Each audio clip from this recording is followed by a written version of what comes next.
Sunday morning. As the humid Florida air clung to my skin, I was planning to enjoy brunch with my daughter at Paso Grill, as usual. I had already reserved our terrace seats at Paradise Grill. "Rachel, will you have eggs Benedict this morning? Or would you like to try the new Cuban sandwich?" Over the phone, my daughter's voice seemed to tremble. It wasn't her usual bright, cheerful tone. "I'm sorry, Mom. Today. I don't think I can make it. Marcus." Her words trailed off. Something fell in the background. Then hurried footsteps. "Are you all right?" "Yes. Just dropped some dishes." "Another time, Mom." That was the moment my peaceful life began to crumble. My name is Jennifer Thompson. I'm a 62-year-old retired high school teacher. For 35 years, I taught English at St. Petersburg High School. Teaching was my life's calling. Especially igniting young minds through literature, that was my greatest joy. Mrs. Thompson, your Romeo and Juliet class made me discover the beauty of literature. I've heard such words from graduates countless times. Until I lost my beloved husband Bill to a heart attack 5 years ago, he too taught at the same school. His sudden death as a beloved math teacher left a huge void in my life. But my daughter Rachel's presence helped me through it. "Mom, I'm here for you. We'll get through this together." Those days when my daughter comforted me through the grief of losing her father. That strength must have come from him. Now retired, I enjoy volunteering at First Baptist Church and staying in touch with my former students. Wednesday wine night is my secret pleasure, sharing life stories with friends my age over red wine. Above all, I cherish my time with Rachel, my only daughter. Rachel was making her mark as an exceptional investment advisor at Smith & Johnson Real Estate Investment.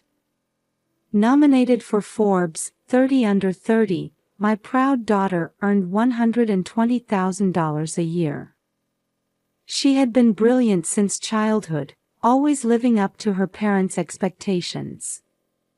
In high school, she excelled both academically and in extracurricular activities. I particularly remember her performance in drama club. Her portrayal of Rosalind in As You Like It mesmerized the audience. I can still see it vividly. After studying business in college, she immediately joined her current company. Recognized for her abilities at a young age, she was entrusted with important clients. She was prudent too, with savings exceeding $50,000. "Mom, I'm getting married." 6 months ago, when I heard those words, my heart filled with joy. Her fiancé was Marcus Peterson, a 35-year-old successful investor she met at a business dinner. He was the only son of a wealthy family living in a luxury condominium along Gulf Boulevard. My first impression of him was impeccable. He carried himself well in his Brooks Brothers suit, with refined manners and cultured speech. Above all, as a mother, I could see how he treasured Rachel. "Mrs. Thompson, Rachel is the greatest treasure of my life. I'll do anything I can to keep her smiling." I felt reassured by Marcus's warm smile. His parents were known as local dignitaries of the Peterson family. His father George was a successful real estate developer, and his mother Linda served on the board of the local arts association. They were good people, platinum members of the country club, actively involved in charitable work. The wedding 3 months ago. The lavish ceremony at the Don Caesar's ballroom was perfect on the surface. Rachel in her pure white wedding dress shone like an angel. The couple exchanged vows before 300 guests. But looking back now, there were definitely seeds of concern. "Dear, from now on you'll be a good girl who listens to what we say." Words Linda whispered to Rachel during the reception. "I thought it was just a joke then." The strange looks Marcus's friends gave Rachel, the bride. Glances that seemed to hold both pity and mockery, as if they knew something. And Marcus's attitude, gradually changing as the reception progressed. His gestures, at first gentle as he held his bride's hand, slowly transformed into something possessive, controlling. "Rachel, it's time to go." Marcus pulled my daughter's hand urgently, even though the celebration wasn't over. In that moment, I saw a coldness in his expression I'd never seen before. Perhaps that was the instant his gentlemanly mask slipped. But at the time, I told myself I was reading too much into it. That my own anxiety about adjusting to a new family dynamic was causing unnecessary worry. That they must be tired after the wedding. I didn't yet know how fatal that judgment would be. After the marriage, changes began to appear gradually. "Rachel, how are you lately?" Our weekend brunch plans were cancelled more and more frequently. First, it was work being busy. Then health issues. Then plans with the in-laws. The excuses became increasingly vague. Phone conversations decreased, and her social media updates became sporadic. My daughter, who used to post on Instagram almost daily, suddenly went quiet. "Yes, Mom. I'm just a bit busy." And the silence over the phone was unlike my daughter. "Actually, I'm thinking about quitting my job." Those words set off alarm bells in my heart. "Why? You loved your work." "Marcus, no, everyone in the family says I should spend more time at home." Silence again. Someone's voice in the background. "Sorry, Mom. I'll call you back later." The phone call ended abruptly. After that, I tried contacting my daughter multiple times. Emails, messages, calls. Even when I got responses, they were superficial. Our previously close conversations seemed to have been a dream. Then came that night. The midnight phone call was the beginning of a nightmare. 2 a.m. When I woke to my phone ringing, my heart was already pounding. It was Rachel calling. "Rachel? Mom, help me, being drowned." St. Pete Beach. A trembling voice. The sound of waves. And men's laughter in the background. My spine froze. "Rachel. What's happening?" Marcus and George. Linda too. Broken words. Then a man's angry shout. "Who are you talking to?" The call ended. My hands were shaking. I frantically dialed her in-law's number. After several rings, I heard Linda's voice. "Oh, Jennifer.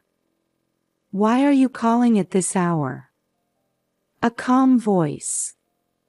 Men's voices and laughter in the background. Where's Rachel? Oh, her. We're in the middle of a disciplinary lesson. A cold laugh echoed through the phone. What do you mean? Just teaching her the rules of her new family. Don't worry. This is a family matter. I was already grabbing my car keys instinctively, racing to the door while pressing for answers. Linda, what are you doing?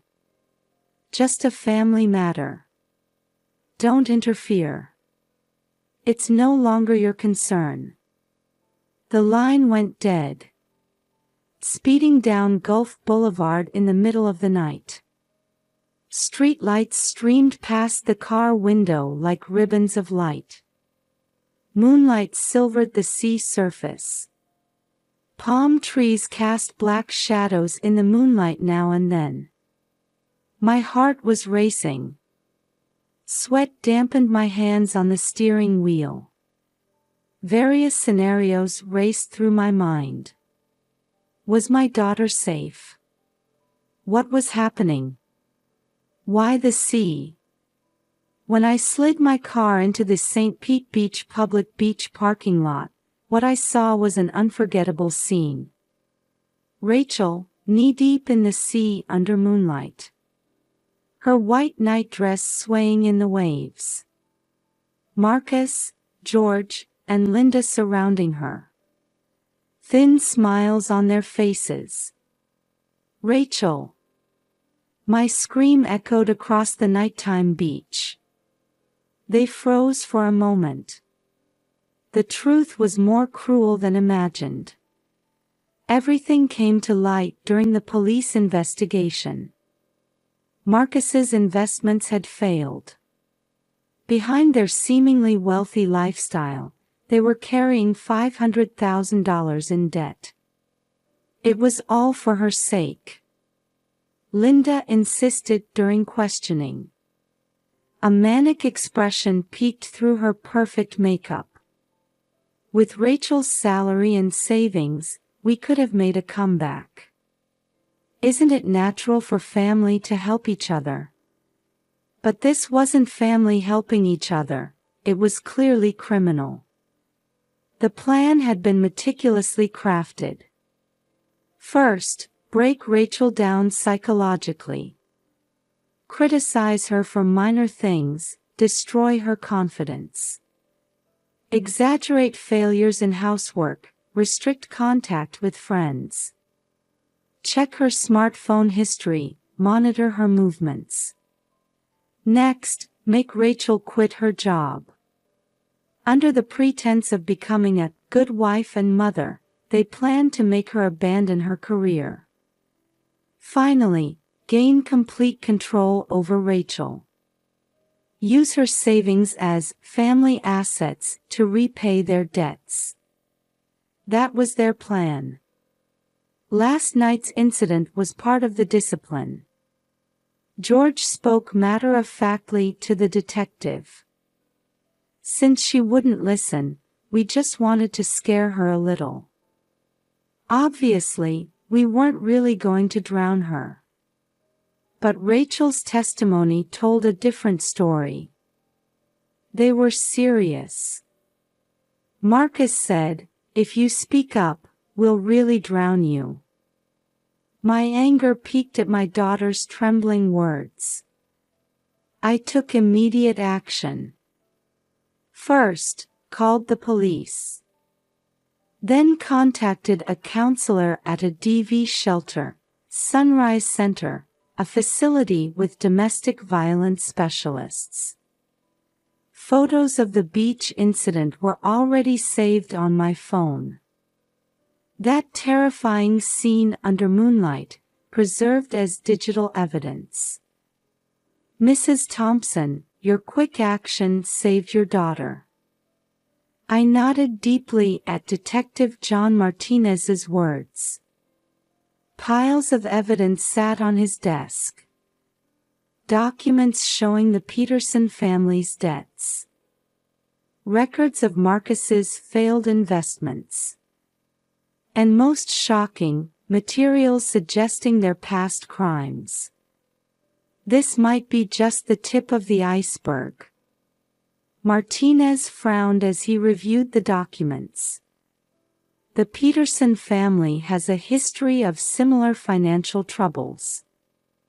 However, each time, they managed to prevent it from surfacing. This time, he continued, choosing his words carefully.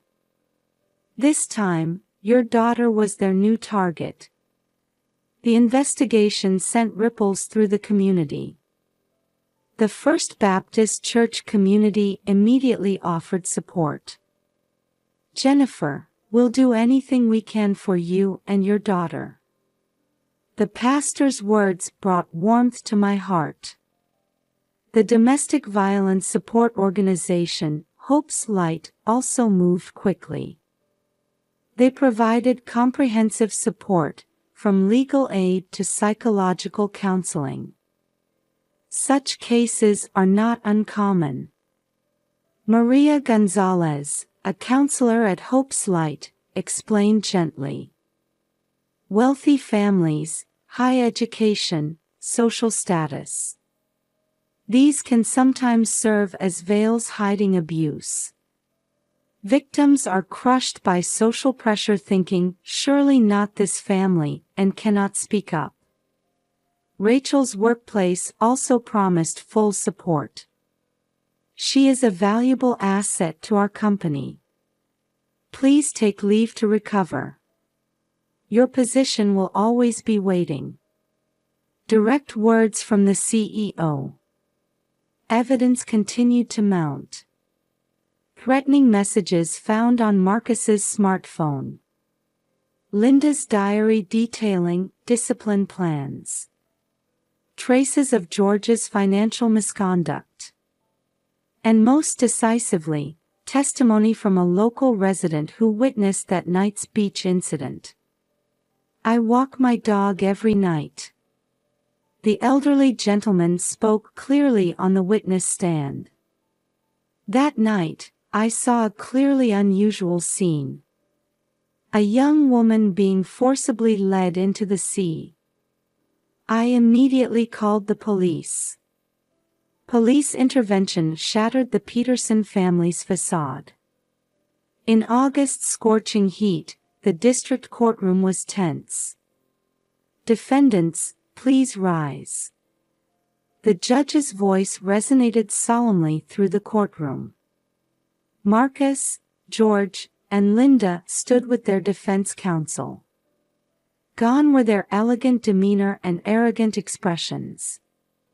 To think, that family. Whispers leaked from the gallery. Country club members, Arts Association associates. Former acquaintances' gazes were cold. George Peterson's business reputation had plummeted, with class action lawsuits from corporate shareholders beginning. Linda was removed from the Arts Association board, and all exhibitions she had planned were cancelled. Prosecution, your closing argument. The prosecutor stood. Her expression was dignified. This case is not merely a family matter. This is planned economic exploitation and serious psychological and physical abuse. Evidence photos were displayed in court. The moonlit beach scene. 3 figures surrounding Rachel. The defendants attempted to completely control the victim's life. Their methods were clever, hidden behind a mask of respectability. However, the evidence is clear. Rachel was called to the courtroom. Witness, please give your testimony. Rachel took a deep breath and slowly approached the witness stand. She no longer appeared a frightened victim. I will no longer remain silent. My daughter's voice rang clear through the courtroom from the witness stand. You attempted control under the guise of love. You tried to reshape my life to suit your convenience. But that is not love. Marcus sat with a hard expression. Occasionally, he glanced anxiously at his defense counsel. George kept his eyes down, while Linda stared into space. Their faces had lost their former arrogance. I have a real family. I have people who support me. And above all, I have the courage to live my own life. Through this experience, I learned what true love is, what family is, and that my life belongs to me. The courtroom was silent. Supporters sat in the gallery. Church community members, company colleagues, and me. The sentence was harsh. Marcus received 7 years for charges of intimidation, assault, and economic abuse. George and Linda each received 5 years as accomplices. Their assets were seized for victim compensation. After the sentencing, reporters waited outside the courthouse. But most important was the verdict in Rachel's heart. Mom, I'm going to face forward and live. I want to turn this experience into something that can help others. In those words, I saw my daughter's true strength. She had already begun walking a new path. 1 year later, on a peaceful Sunday morning, under a parasol at Pass-a-Grille Beach, we once again enjoyed weekend brunch. The sea breeze was pleasant, with dolphin fins visible in the distance. From Paradise Grill's terrace seats, we had a perfect view of the white sand beach and blue ocean. Mom, I've decided on a new project. Rachel shone even brighter than before. The way she tucked her hair behind her ear hadn't changed since childhood. But her eyes now held the strength of someone who had overcome adversity. She had been promoted at work, entrusted with even greater responsibilities. She led a new team, successfully launching innovative projects one after another. It's a real estate project to support DV victims. We're establishing a fund to provide safe housing. Several companies have already pledged support. A strong circle of support had formed around her. The church community, my former students, her company colleagues. And new connections too. Friends met through support groups, fellow survivors. Together, they were building a new support network. I'm nervous about next week's lecture. Rachel now regularly gives talks at victim support organizations. Her experience had become hope for others suffering in similar situations. Her words especially resonated with those suffering behind facades of glamour. Your words will surely reach someone's heart. My daughter smiled gently at my words. That smile had regained its former brightness. Mom, thank you. If you hadn't come that night. Really, thank you. That's what mothers do. The morning sun reflected dazzlingly off the sea surface. We enjoyed our brunch slowly as pleasant wave sounds echoed around us. So, shall we have eggs Benedict today? My daughter nodded with a full smile at my question. Yes. And after, want to try my new yoga class together? The teacher is wonderful. No shadow of past anxiety showed in my daughter's expression. She was now walking her life's path with her own strength. Yes, let's go. The orange juice on the table sparkled in the Florida sun. That light was as bright as our future. The sea breeze felt like it was blessing the beginning of our new life as mother and daughter. In this year, we lost many things, but gained even more precious things. True bonds, courage, and hope. Now, the morning at Pass a Grill was announcing the beginning of a new